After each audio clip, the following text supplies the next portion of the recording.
It's been one of the vexing questions in medicine. Why is it that most people who have heart attacks or strokes have few or no conventional risk factors? These are patients with normal levels of cholesterol and blood pressure, no history of smoking or diabetes, and no family history of cardiovascular disease. Why aren't they spared? To some researchers, this hidden risk is the dark matter of cardiology, an invisible but omnipresent force that lands tens of thousands of patients in the hospital each year. But now scientists may have gotten a glimpse of part of it. They have learned that a bizarre accumulation of mutated stem cells in bone marrow increases a person's risk of dying within a decade, usually from a heart attack or stroke, by 40 or 50%.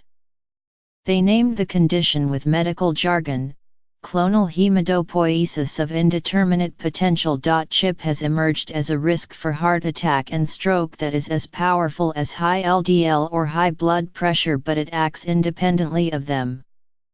And CHIP is not uncommon. The condition becomes more likely with age.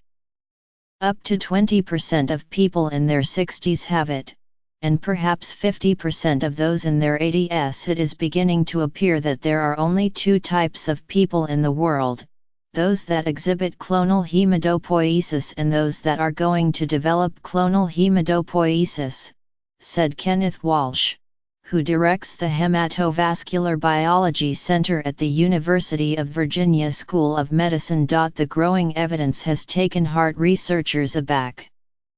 Dr. Peter Libby, a cardiologist at Brigham and Women's Hospital and professor of medicine at Harvard Medical School, calls CHIP the most important discovery in cardiology since statins. I'm turning part of my lab to work on this full time, Dr. Libby said. It's really exciting.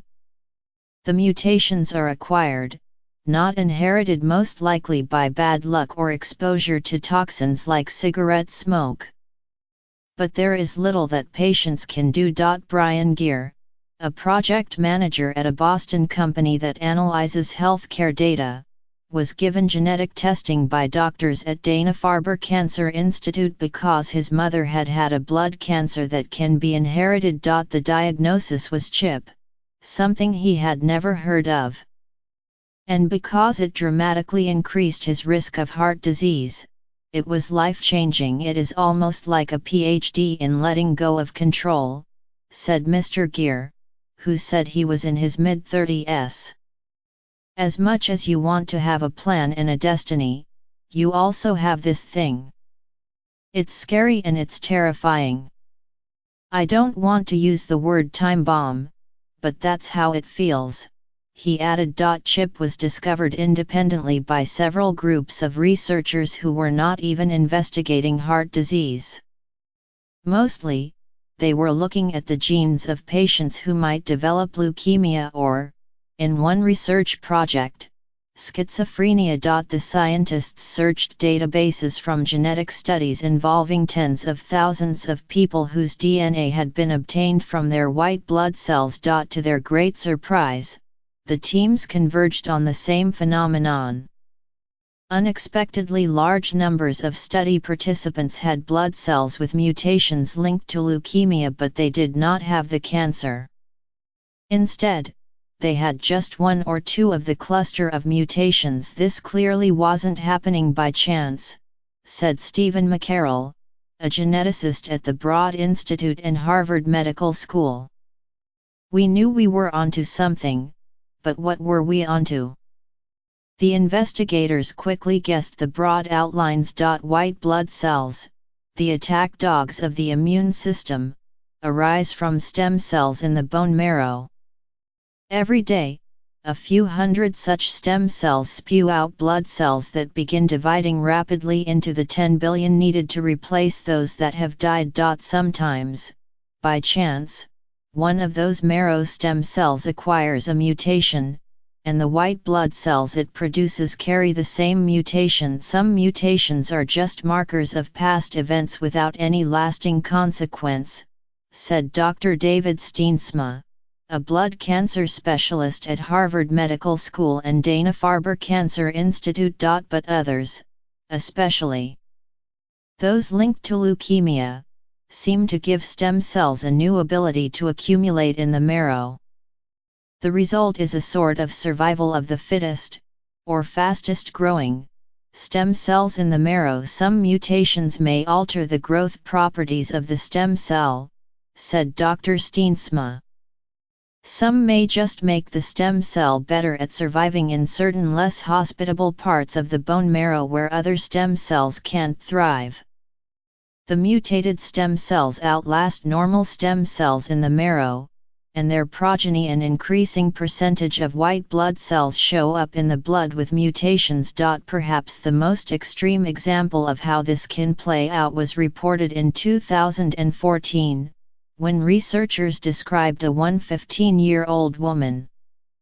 Nearly her entire supply of white blood cells was generated by mutated stem cells in her bone marrow. At the first she had developed just 2 mutated stem cells.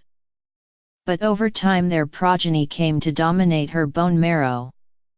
She lived about as long as a human can, nonetheless, and died of a tumor. But the big surprise came when researchers looked at the medical records of people with these white blood cell mutations. They had 54% increase in the odds of dying within the next decade, compared to people without CHIP, and the cause: heart attacks and strokes. Drive. Benjamin Ebert, chair of medical oncology at the Dana-Farber Cancer Institute, was the first to see the link. He turned for help to Dr. Seeker Kothari-san, a cardiologist and genetics researcher at the Massachusetts General Hospital and the Broad Institute, who had genetic data from 4 more large studies. They confirmed that CHIP doubled the risk of a heart attack in typical patients and increased the risk 4-fold in those who had heart attacks early in life. But how might mutated white blood cells cause heart disease? One clue intrigued scientists. Artery-obstructing plaque is filled with white blood cells, smoldering with inflammation and subject to rupture. Perhaps mutated white cells were causing atherosclerosis or accelerating its development. In separate studies, Dr. Ebert and Dr. Walsh gave mice a bone marrow transplant containing stem cells with a CHIP mutation, along with stem cells that were not mutated. Mutated blood cells began proliferating in the mice, and they developed rapidly growing plaques that were burning with inflammation. For decades people have worked on inflammation as a cause of atherosclerosis, Dr. Ebert said. But it was not clear what initiated the inflammation.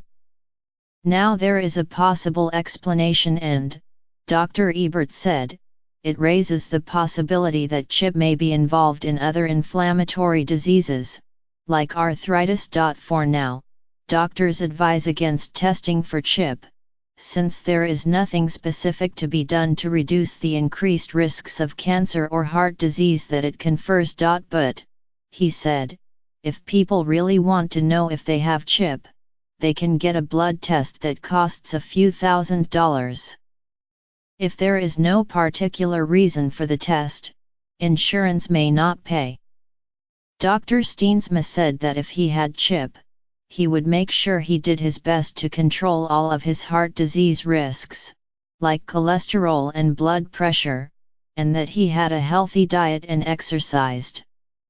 Drugs may be developed to help stem the inflammation in arteries, he added. As for the cancer risk, Dr. Ross Levine at Memorial Sloan Kettering Cancer Center just opened a C.H.I.P clinic in part to explore whether some patients with CHIP have a greater risk of blood cancers, and if so, what to do about it. At the moment, CHIP is mostly found accidentally in patients who are genetically tested for other reasons, like Brian Gear.